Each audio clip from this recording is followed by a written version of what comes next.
l'idée du projet, c'est de faire une rencontre communautaire regroupant tous les jeunes de la commune ainsi que les leaders, parce que la commune était vraiment confrontée à un moment donné à une grande difficulté d'insécurité.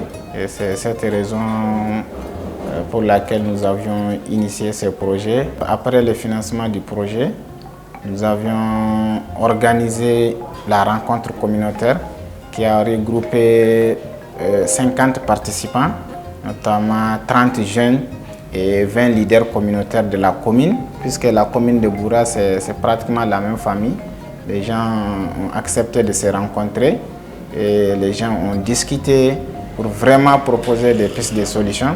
Et c'est comme ça que voilà, les gens ont commencé à identifier réellement les difficultés liées au déficit de la cohésion sociale entre les communautés.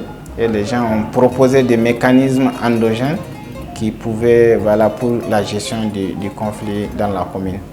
Et ça a apporté ses fruits.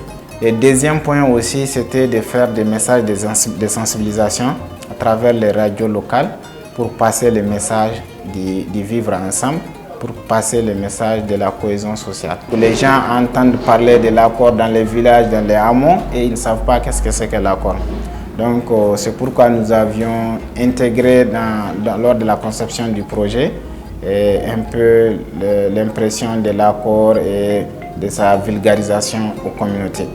Je dirais que c'est surtout l'implication de toute la jeunesse dans la mise en œuvre de ce projet. Nous avions aussi joué notre rôle, c'est-à-dire réaliser cette activité d'envergure pour quand même apporter notre contribution afin d'atteindre un niveau passable, stable sur le plan sécuritaire dans la zone.